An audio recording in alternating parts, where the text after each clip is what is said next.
Bonjour, chers élèves. Notre leçon d'aujourd'hui porte sur l'expression de la cause et de la conséquence. Une leçon de grammaire. À la suite de cette leçon, dire à la fin de cette leçon, vous devez être capable d'exprimer correctement la cause et la conséquence et connaître les moyens permettant d'exprimer la cause et les conséquences.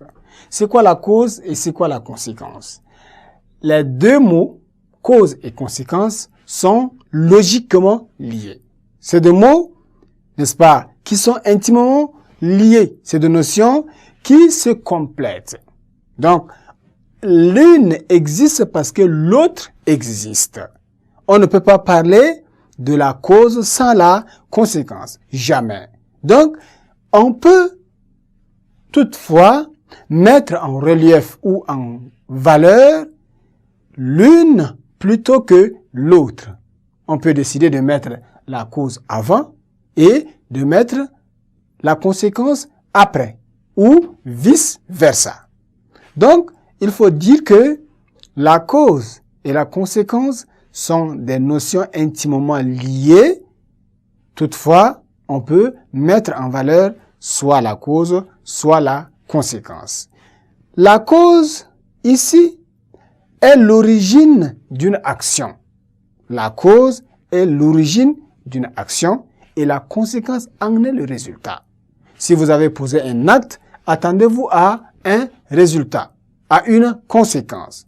C'est là. Donc, on ne peut pas parler, je me répète pour dire que la cause, on ne peut pas parler de la cause sans pour autant penser à la conséquence. Donc, il y a, n'est-ce pas, la cause et la conséquence qui sont des actions, n'est-ce pas, exprimées si l'une est l'origine, la cause, l'autre en est le résultat. Voilà ce qu'il faut retenir à partir de la cause et la conséquence. Dans deux propositions indépendantes, la cause est exprimée ici par la conjonction de coordination car. Nous avons car, qui est une conjonction de coordination qui permet d'exprimer la cause. Là, nous mettons en exergue ici la cause. Là. Ça s'exprime avec car ou avec en effet. C'est là. Donc, quand on prend l'exemple dit, Fatih va à l'hôpital car il est malade. Fatih va à l'hôpital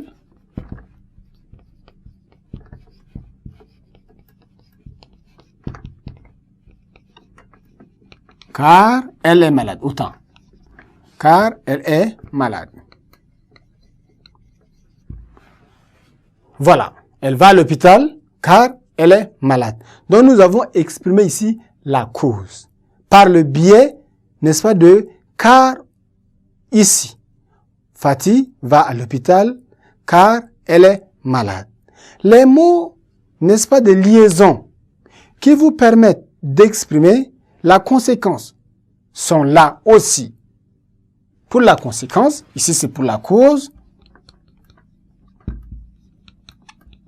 Pour la conséquence, on peut utiliser des mots comme donc, comme par conséquent, en conséquence. Voilà des mots aussi qu'on peut utiliser pour mettre en valeur la conséquence. On peut aussi dire, elle n'a pas suivi les consignes du docteur, par conséquent, elle est tombée malade. Elle n'a pas suivi. Elle n'a pas suivi les consignes du docteur.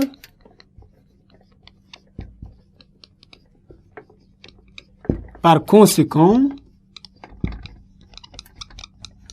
elle est tombée malade.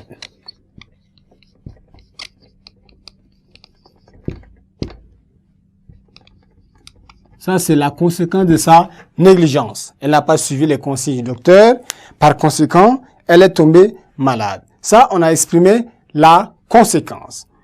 Chers élèves, voilà ici la notion de la cause et de la conséquence qui sont deux mots logiquement liés.